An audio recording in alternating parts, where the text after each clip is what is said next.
I don't think there's really much we can do to stop school shootings. Where them kicks at? Where them hands?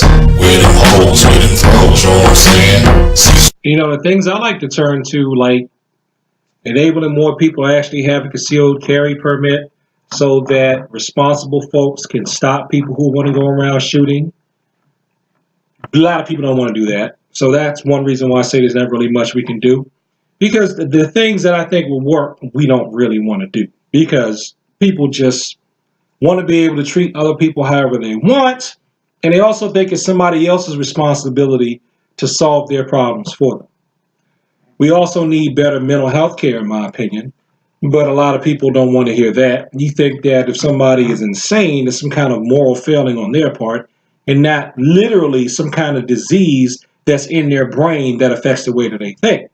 So you don't really want to do anything about that. If you were serious about healing mental health in this country, you would be protesting about it. You would be writing your senators and your congresspeople to do something about it. And you wouldn't elect officials that don't make mental health their highest priority. I found this out over the years. Before I was born, okay, there actually were a lot of mental health facilities. And they all got closed and prisons were built in their place.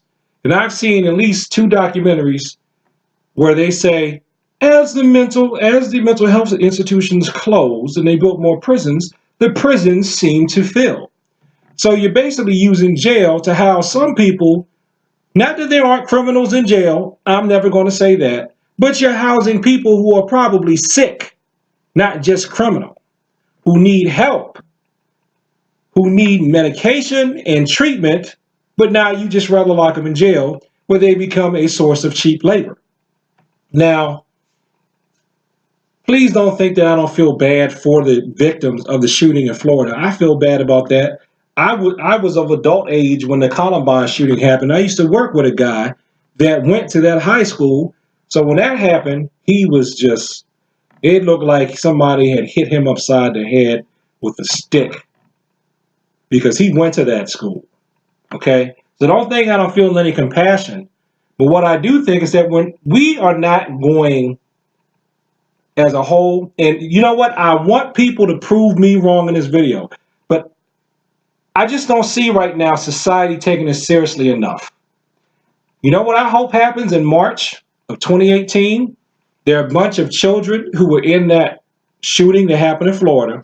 I hope they can go down and march on Washington, and I hope that maybe they can make a difference. Maybe the society will listen if it's coming from their own children who are actually being affected by this stuff. Because we got gun violence that goes on in ghettos all the time, and there's nothing you can do about it. When you try to talk to some of these children, they egg your house, or you try to call the police to handle the drug dealers, they'll break the windows out your car. And I talked about that in another video. Now, since you're not going to believe me because you're going to think that, some of you are going to think that I'm racist, because the children in this particular shooting, even though I'm talking about all shootings and gun violence, the children in this particular shooting, you think that they were all white and I'm black. So you, in your diseased, wicked mind, is going to think that I'm some kind of insensitive racist. So what I'm going to do is I'm going to let the mother of one of the Columbine shooters that happened back in the late 90s. She's been going around giving talks. She gave a TED talk. I'm going to play just a couple of clips of what she had to say.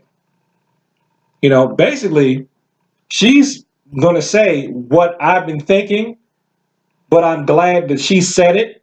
So you can, she can say it and you'll believe it. If I say it, you're going to think I'm being cruel or mean, whatever. Because what she's basically saying is she didn't know her child was capable of this. How would you know your child is capable of this if they're deceiving you?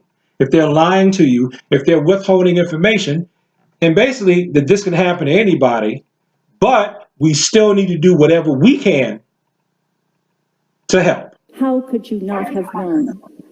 It feels like a punch in the gut. It carries accusation and taps into my feelings of guilt that no matter how much therapy I've had, I will never fully eradicate. But here's something I've learned.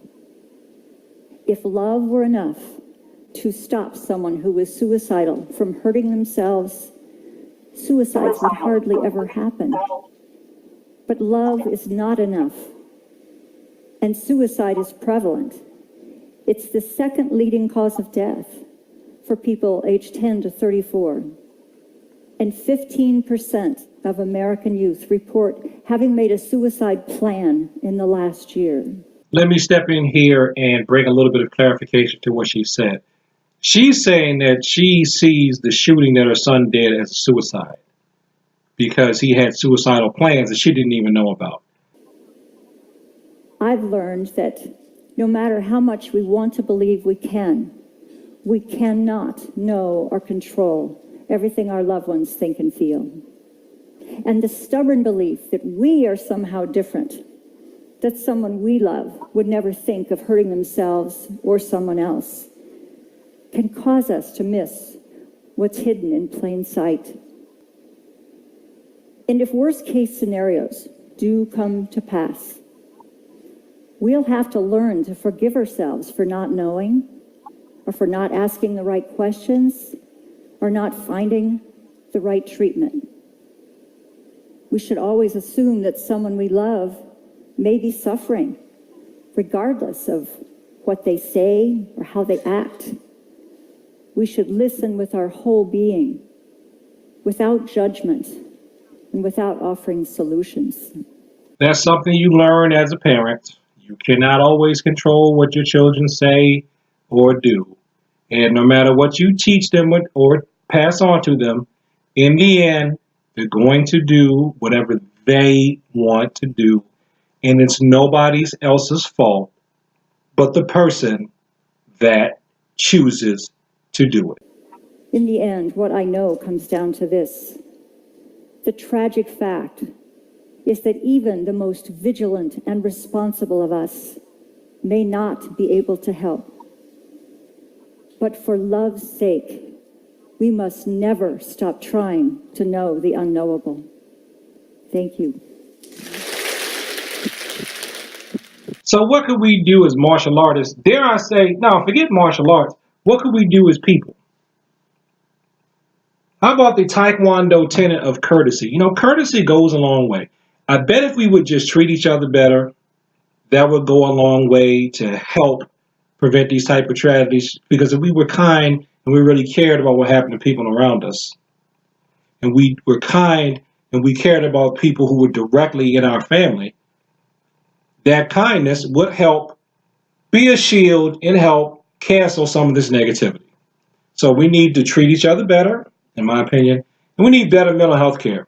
I don't think gun control is going to do it as long as you still have sick people walking around here, and as long as you also have a criminal gun network. How are these guns getting to where they are? These are military-style, super high-tech weapons that some of these people are getting a hold of. They're getting a hold of stuff that I didn't see when I was in the reserves. How are they getting it? I didn't see an M16 until I was in the Marine Corps. I didn't see a grenade until I was in the Marine Corps. How are these kids walking around with these machine guns and all these semi-automatic weapons? And they're like 14. They're not building them themselves. So you need to look there too. And how about you enable those of us who are martial artists and those of us who are responsible to have concealed carry permits? Now, I know you do in some states, right? But I can speak for mine. I'm not going to say my state because But I know in my state, I've looked at some of the laws. Yeah, you can have the gun, but you can't take it here, you can't take it there, you can't take it this, and you got to do this, and you got to have that, and you got to do this. And then if you pull it over, you got to do this and this. I mean, it's like, you don't really want me to have the gun then, do you? No, you don't. And then, if I do all that, and the police officer just happens to be afraid of me consciously or subconsciously, bam, I still get shot. So we got a lot of work to do on this one as an entire society. And my condolences go out to everybody that's been affected by all of these gun tragedies that have happened within the last 20, 30, 40 years. So thanks for watching this video. Like, comment, and subscribe. Please share this far and wide. How about sharing this with some people who are in positions of authority that could actually do something about this. And there's a YouTube video where some people are talking about violence that happened in Cleveland, where the activists are saying the schools got to get involved and the churches got to get involved. That's right, because some of this stuff is spiritual too. So you can't just use the iron hand of the law to stop this problem. All of us are going to have to solve this problem. Peace.